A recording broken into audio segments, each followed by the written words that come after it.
막하고 이제 어떻게 살아야 되나, 이제 그런 위기가 찾아올 때도 있다라는 것입니다. 그럼에도 불구하고 하나님 안에서는요, 소망이 있다는 것입니다. 왜냐하면 하나님이 아시기 때문에 그렇다는 것입니다.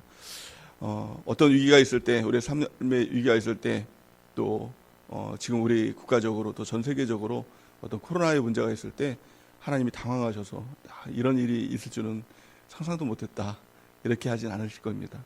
하나님께서는 그 가운데서도 계획이 있으시고 또 우리를 치료하시고 회복하시려는 하나님의 인도함이 있을 줄 믿습니다. 오늘 본 말씀에 보면은 이스라엘 민족들이 이런 위기 가운데 처해 있는 것들을 볼 수가 있습니다. 난데없이 위기가 다가왔습니다. 근데 그 위기의 어떤 원인을 보면은 이스라엘 민족들의 말할 수 없는 범죄였죠. 하나님께서 끊임없이 이스라엘 민족에게 선지자를 보내서 회복하고 돌이킬 수 있도록 해주셨는데, 이스라엘 민족들은 불순종의 길을 가고 하나님 말씀을 듣지 않고 선지자들을 무시했습니다. 그랬을 때 마침내 삶 속에서 그런 어떤 고통이 찾아오는 것들을 볼 수가 있죠. 우리도 마찬가지입니다. 때로는 우리가 불순종을 통해서 또 믿음의 삶을 살지 못함을 통하여서 위기가 다가올 때가 있습니다. 그럼에도 불구하고 하나님은 그 가운데 계획이 있으시다는 겁니다. 우리의 삶 가운데 어떤 고난이라 할지라도, 때로는 그 문제가 우리의 죄악 때문에 생겨난 일이다 할지라도 하나님은요, 결국에는 우리를 회복시키기를 원하신다는 것입니다. 오늘 본 말씀에 보면은 이스라엘을 향한 하나님의 약속을 보여주고 있습니다. 10절 말씀 우리 같이 한번 읽어볼까요? 예레미야 29장 10절 시작. 여호와께서 이와 같이 말씀하시니라. 바벨론에서 70년이 차면 내가 너희를 돌보고 나의 선한 말을 너희에게 성취하여 너희를 이곳으로 돌아오게 하리라. 아멘. 하나님이 약속합니다. 반드시 이 고난은 끝이 있다.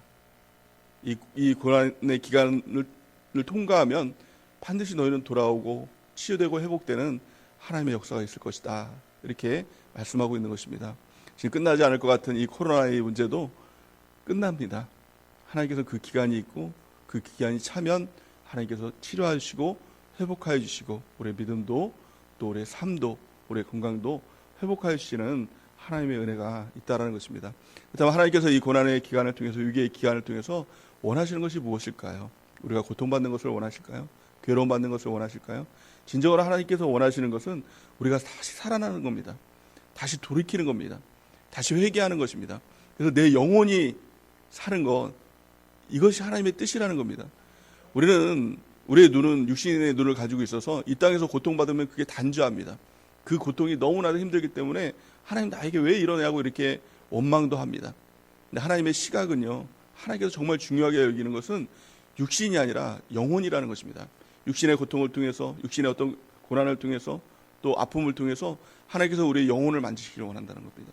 우리가 회개하고 돌이켜서 영혼이 다시 주님께로 돌이키고 다시 살아나는 것을 주님께서 원하신다는 것입니다. 왜 그렇습니까? 왜 영혼이 그렇게 중요합니까? 왜 이 땅에서 고통을 우리가 느끼는 것은 육신이잖아요. 그래서 잘 먹고 잘 살면 더 좋을 것 같은데 왜 하나님께서는 못 먹고 못 살게 하심을 통해서 영혼을 살리기를 원하실까요? 그 이유는 천국이 있기 때문에 그렇습니다. 우리의 영혼이 잘된 같이 범사가 잘 되죠. 또한요, 우리 영혼을 통해서 천국에 가는 하나님의 역사가 있게 된다는 것입니다. 그래서 우리가 어떤 고통이 있을 때는 오직 하나님만 바라보는 것입니다. 때로는 고통이 없을 때는 우리가 두 가지 시선으로 바라보잖아요. 우리의 삶도 잘 돼야 되고 하나님도 있어야 되고, 이제 그런 시각이 있지 않습니까? 근데 고난이 올 때, 또 어려움이 올 때, 또 위기가 올 때는 그냥 하나님만 바라보면 됩니다. 하나님만 의지하면 됩니다.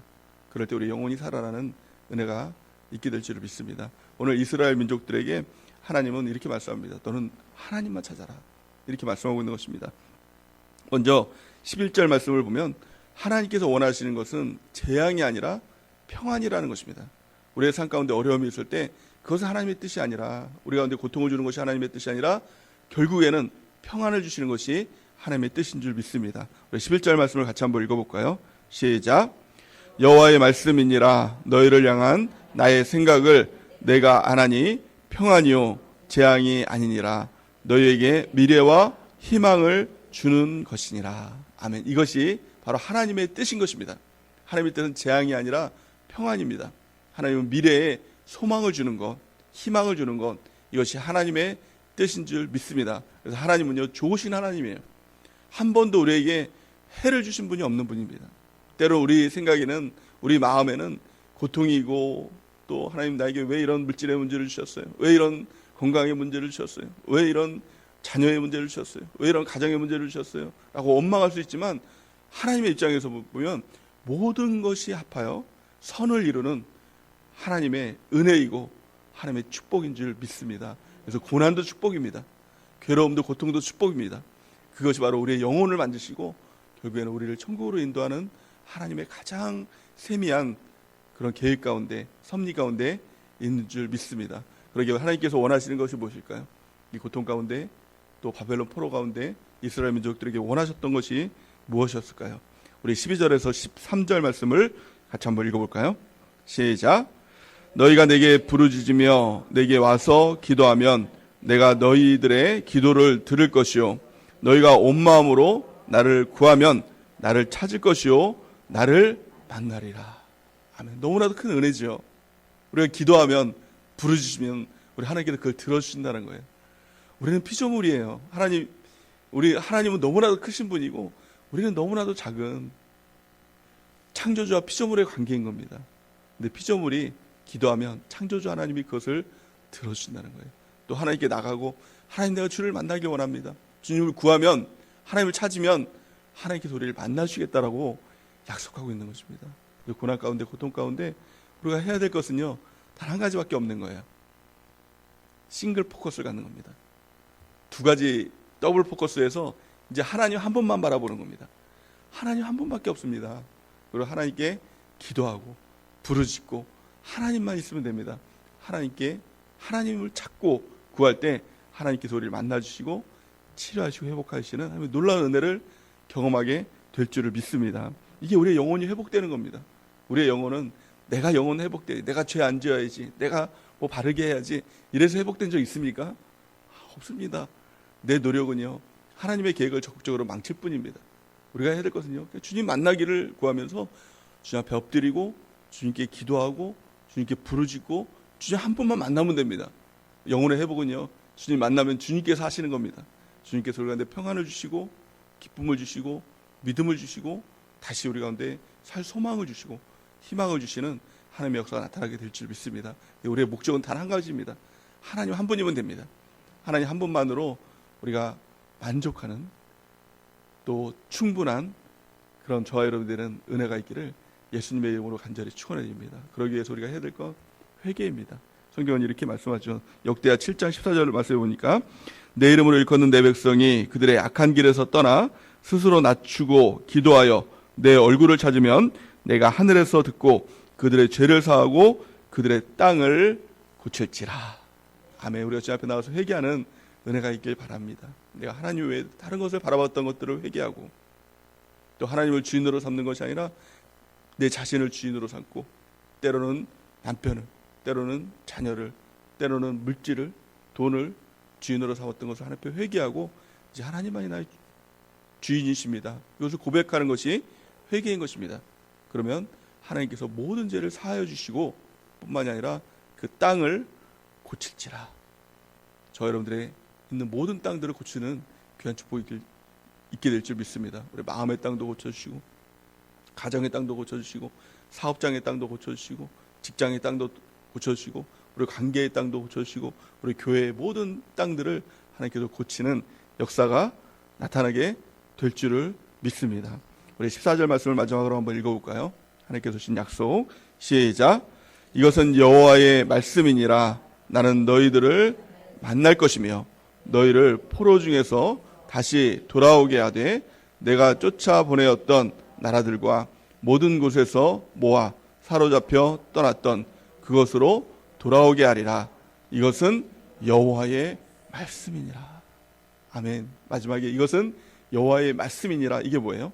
하나님의 인장, 도장을 꽝 찍은 겁니다. 하나님께서 회복을 약속하셨습니다. 다시 치료하고 돌아오게 하는 하나님의 회복을 약속하셨습니다. 우리에게 원하는 것은 단 하나입니다. 하나님께 나가서 주님만을 찾고 주님께 기도하고 부르짖고 주님 만나기를 소망하고 주님 나를 만나달라고 주 앞에 나가는 것입니다. 그럴 때 우리의 모든 치유와 역사가 하나님 가운데 있게 될 줄을 믿습니다. 그 기회가 바로 이번 한 주간입니다. 월요일부터 수요일 날 우리에게 감사 축복 송해를 주셨지 않습니까? 그건 하나님의 놀라운 은혜인 겁니다. 우리가 잃어버렸던 믿음, 또 잃어버렸던 어떤 물질적인 일들, 또 건강의 모든 문제들, 또 우리의 마음의 문제들, 이런 것들 하나님께서 다 회복시켜 주겠다는 놀라운 약속인 것입니다. 이럴 때 다른 것들 다 이제 좀 뒤로 하나님께 좀 맡겨놓길 바랍니다. 그리고 우리가 집중해야 될 분은 오직 하나님, 오직 한 분. 그래서 그분께 집중하고 그분께 기도하고 그분을 찾고 우리가 만나기를 소망할 때 우리 하나님께서 만나주시고 내가 하는 게 아니라 하나님께서 다스리고 통치하고 회복하고 역사하시는 놀라운 은혜가 우리 가운데 있게 될 줄을 믿습니다. 그 은혜가 저 여러분들에게 넘치기를 예수님의 이름으로 간절히 축원해 드립니다.